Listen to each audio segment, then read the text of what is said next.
बिस्मिल्लाहिर्रहमानिर्रहीम। अस्सलाम वालेकुम नाज़रीन, मैं हूं आपका मेज़बान नवाज़ भुट्टो। नाज़रीन, 26वीं आईनी तरमीम के बाद शहर इक़्तिदार में एक अजीब सी हलचल है। 26वीं आईनी तरमीम की मंजूरी के बाद के आफ्टर शॉक्स अभी तक महसूस किए जा रहे हैं। सुप्रीम कोर्ट में अभी तक ये मामला किसी एक करवट बैठता दिखाई नहीं दे रहा। यानी ऐसा लग रहा है कि जैसे अख्तियारात छिन जाने के बाद सुप्रीम कोर्ट के जजेस हवास बाख्ता हो चुके हैं। ये मामला क्या है, इस पर हम तफसील से बात करेंगे, क्योंकि 26वीं आईनी तरमीम के हवाले से 3 सूबे बगावत पर उतरे हुए हैं। जी, उन 3 सूबों ने किस तरह की बगावत की हुई है और क्यों वो बगावत पर उनको उकसाने वाला कौन है, इस पर भी हम बात करेंगे। फिर हम आज के व्लॉग में जो तफसील से बात करेंगे वो है 6 जजेस, यानी इस्लामाबाद हाई कोर्ट के कमजोर, लाचार, बेअख्तियार 6 जजेस जो वजीर आजम को और वजीर दाखिला को तो मिसिंग पर्सनस के केस में तलब कर सकते हैं, लेकिन चीफ जस्टिस सुप्रीम कोर्ट को खत लिखते हैं कि उन्होंने उन्हें अब जो इस्लामाबाद हाई कोर्ट है बैरूनी मुदाखलत की वजह से बहुत ज्यादा डिस्टर्ब हो रही है। तो ये मामला क्या है, इस पर भी बात करेंगे। और फिर अहम तरीन जो मामला है वो है कि 10 जजेस के खिलाफ शिकायत गुज़िश्ता रोज जो सुप्रीम जुडिशल काउंसिल का इजलास हुआ उसमें उनको डिस्पोज ऑफ कर दिया गया। क्या शिकायत दुरुस्त थी या गलत थी, या फिर इन शिकायत के दुरुस्त या गलत होने का जो उसका तयन कौन करेगा? क्या कोई मुंसिफ अपने ही खिलाफ खुद अपने ही खिलाफ आने वाली शिकायत का जायजा ले सकता है? ये उमूर हैं आज के व्लॉग के। आपसे इल्तमास कि अगर आपको मेरा व्लॉग अच्छा लगे तो मेहरबानी करके मेरे चैनल को लाइक करें, सब्सक्राइब करें, शेयर जरूर करें, बेल आइकन जरूर दबा दें ताकि बर वक्त आप तक मेरी नई वीडियोस पहुंचती रहें। और फिर आपसे इल्तमास है कि कमेंट बॉक्स में आप अपने आरा ज़रूर दें, आप अपनी तजावीज़ दें, और आप चाहें तो कोई भी सवाल उठा सकते हैं जिसको हम अपने प्रोग्राम में जिस पर डिबेट कर सकते हैं। तो चलते हैं बाज़ाब्ता तौर पर अपने प्रोग्राम की तरफ। तो इस वक्त सबसे पहले हम डिस्कस कर लेते हैं 6 जज का खत। ये वो मामला है जो गुज़िश्ता रोज सुप्रीम जुडिशल काउंसिल के इजलास में उठाया गया। ये मामला उस वक्त मतलब ये उठा जब 25 जो है वो मार्च को 25 मार्च 2024 को इस्लामाबाद हाई कोर्ट के 6 जजेस का सुप्रीम जुडिशल काउंसिल के चेयरमैन यानी उस वक्त के chief justice justice Qazi Faez साहब को लिखा जाने वाला एक खत मंजर-ए-आम पे आया। उस खत में कहा गया था कि जो इंटेलिजेंस एजेंसीज हैं उनकी मुदाखलत बढ़ गई है और एजेंसीज की तरफ से जो चीजें सामने आ रही हैं या जिस तरह का प्रेशर आ रहा है उसको देखें तो फिर आजादी से फैसला करना दुश्वार हो गया है। यह खत उस वक्त सामने आया जब जस्टिस शौकत अजीज सिद्दीकी का मामला इस सुप्रीम कोर्ट फाइनल कर चुका था और उसमें यह साबित हुआ था कि इंटेलिजेंस एजेंसीज बिलखुसूस ISI इसमें मुदाखलत कर रही है, यानी निजाम अदल में मुदाखलत कर रही है। ISI एक अरसे से मुदाखलत कर रही थी। इस्टेब्लिशमेंट की पार्लियामान अपना अदलिया में मुदाखलत कोई ढकी छुपी बात नहीं है। यहाँ तक कि इस्टेब्लिशमेंट या खुफिया इदारे या इंटेलिजेंस ISI वो बेंचेस तक बनवाते थे और बेंचेस में जजेस कौन से होंगे ये फिक्स करवाते थे और फैसला कौन सा आएगा ये फिक्स होता था। और फिर जो जिस तरह जो पनामा केस में आपने देखा कि जो JIT बनी उसमें भी मिलिट्री अफसरान को जिस तरह शामिल किया गया, ये कोई ढकी छुपी बात नहीं है। जनरल जिया के दौर में आपने देखा कि मुदाखलत इतनी थी कि एक मुंतखब वजीर आजम को सजाए मौत सुना दी गई।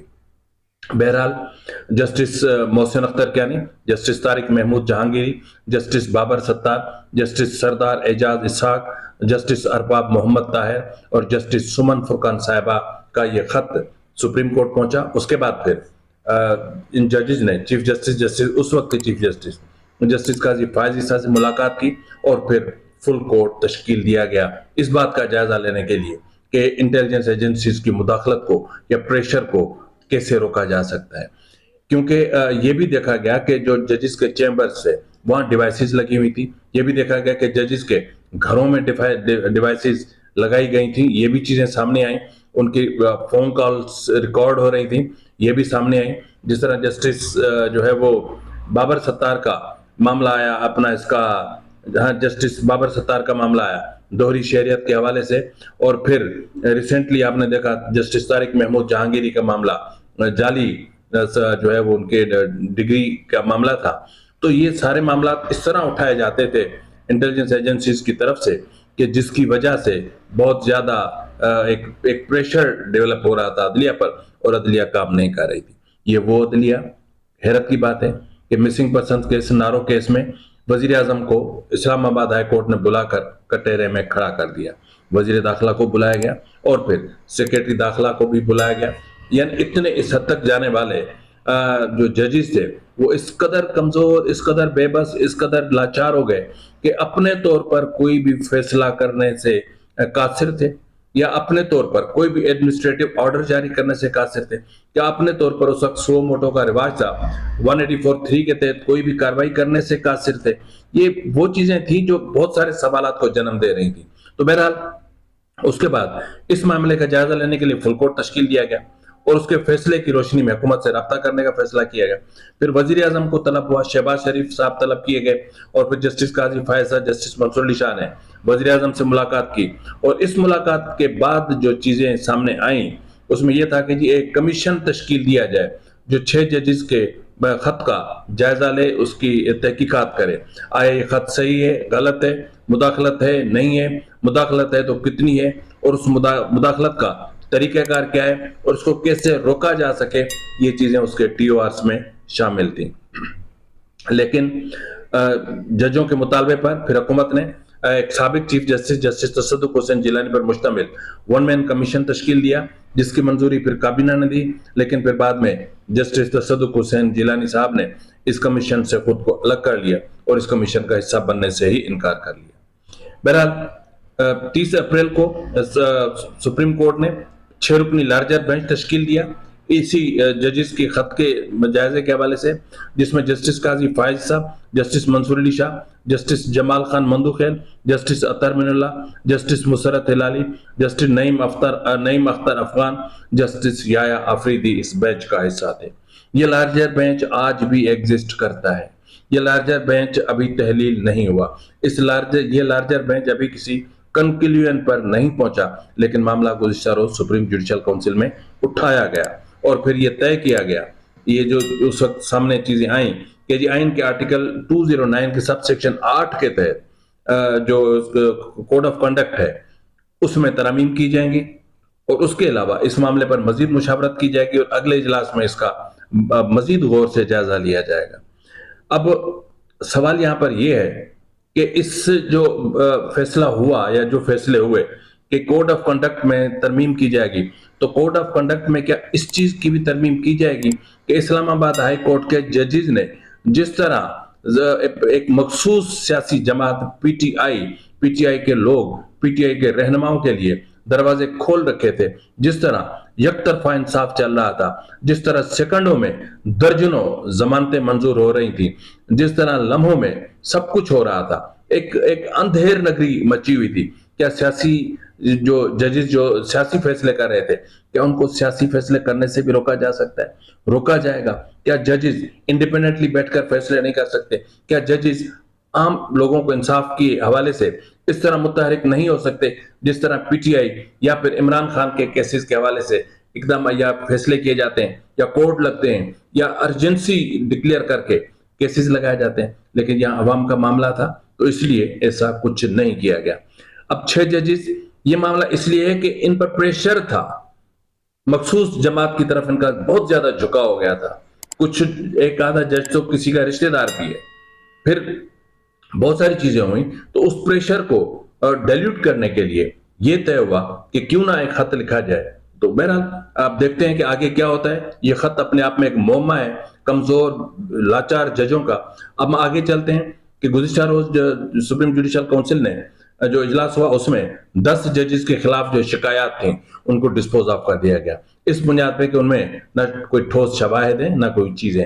पर मसला ये नहीं है मेरा कि क्या हुआ, जो इनका प्रेस रिलीज जारी हुआ है सुप्रीम जुडिशल कमीशन का, उसकी काउंसिल का, उस पर मैं नहीं जा रहा, मेरा उससे कोई ताल्लुक भी नहीं है। ताल्लुक इस हद तक है कि आपको इंफॉर्मेशन देने की हद तक ना।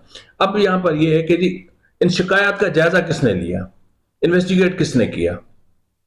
अगर जज के खिलाफ शिकायत का जायजा जज ही लेगा तो फिर नतीजा क्या आएगा?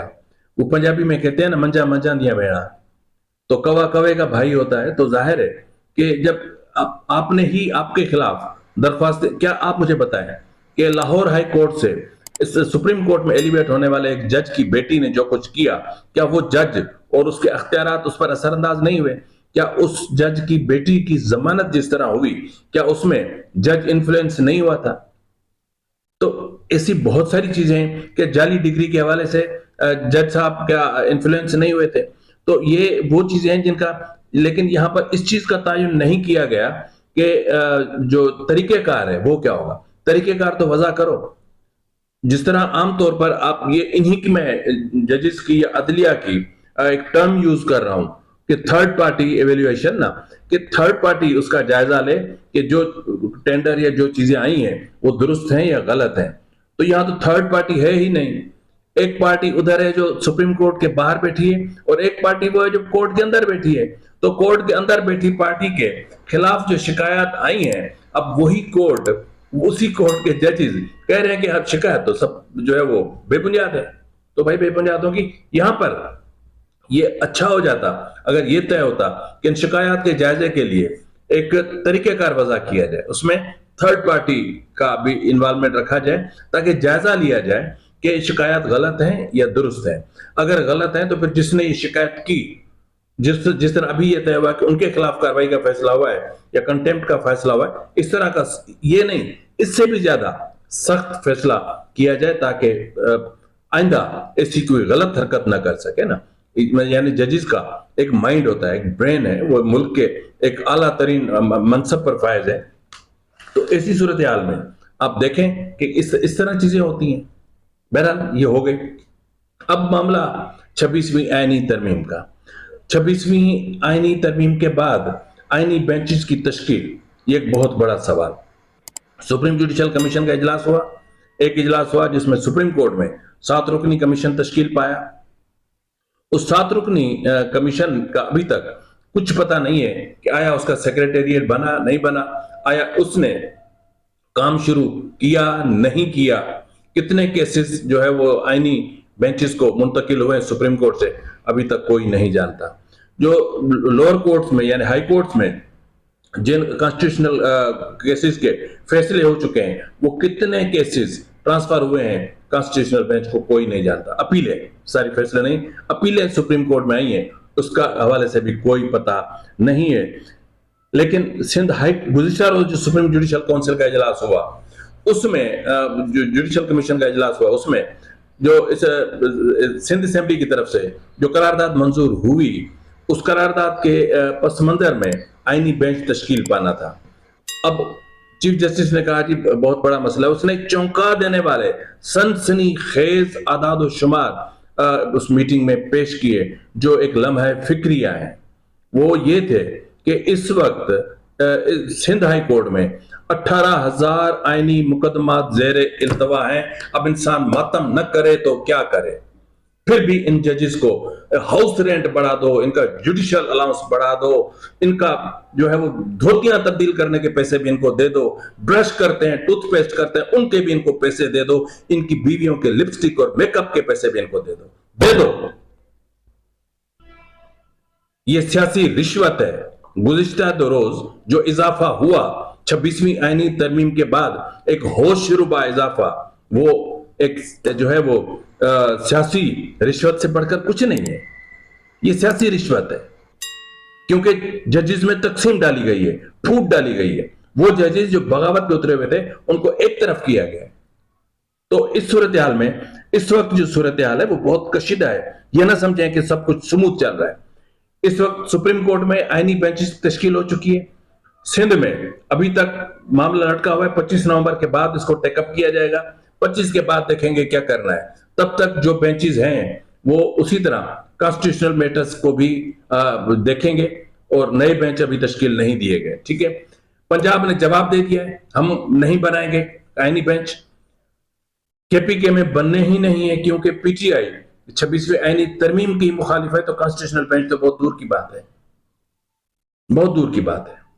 बलूचिस्तान में शायद बन जाए, इसलिए कि वहां पाकिस्तान पीपुल्स पार्टी की हुकूमत है। सरफराज भुगटी साहब का ताल्लुक पाकिस्तान पीपुल्स पार्टी, असल में तो उनका ताल्लुक किसी और से है, लेकिन वो कोटा किसी और की है और सीट पाकिस्तान पीपुल्स पार्टी ने दी है, उसको सहूलतकारी पाकिस्तान पीपुल्स पार्टी ने की। तो शायद बलूचिस्तान में ये चीजें हो जाए। या एक करारदाद आ जाए, लेकिन फिलहाल ऐसा कुछ भी होता हुआ नजर नहीं आ रहा। इस वक्त ऐसा लग रहा है कि जैसे हुकूमत ने 26वीं आईनी तरमीम जो की थी वो सिर्फ और सिर्फ अपने आप को बचाने के लिए की थी, सिर्फ सुप्रीम कोर्ट के अख्तियारात को कट करने के लिए की थी, जस्टिस मंसूर अली शाह और जस्टिस मुनीब अख्तर का रास्ता रोकने के लिए की थी।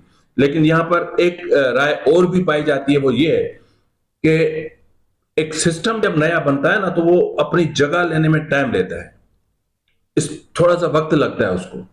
बिल्कुल इस तरह जिस तरह एक नई शादी होती है तो जो दुल्हन आती है अपना घर छोड़कर दूसरे घर में, तो उस घर में एडजस्ट होने के लिए उनको टाइम लगता है। तो इस तरह जब एक नई कानून साजी होती है, नए फैसले होते हैं, उन फैसलों को जो है वो जड़ पकड़ने में भी थोड़ा वक्त लगता है। लेकिन जिस तरह जो चीजें चल रही हैं उसके हिसाब से हम देखें तो कुछ भी अच्छा नहीं है, सब मुतनाज़ है, सब तनाज़ा से भरा हुआ है। 9 दरख्वास्तें इस वक्त तक सुप्रीम कोर्ट में 26वीं आईनी तरमीम के खिलाफ दाखिल हो चुकी हैं। अब ये 26वीं आईनी तरमीम किस तरफ जाएगी, कौन इसको देखेगा, किस तरह मामला टेकअप होगा, ये एक बहुत बड़ा सवाल है। इस सवाल का जवाब हम आपको अगले व्लॉग में देंगे। फिलहाल के लिए इतना ही, मिलते हैं अगले प्रोग्राम में, तब तक इजाजत दीजिए। फी अमानिल्लाह।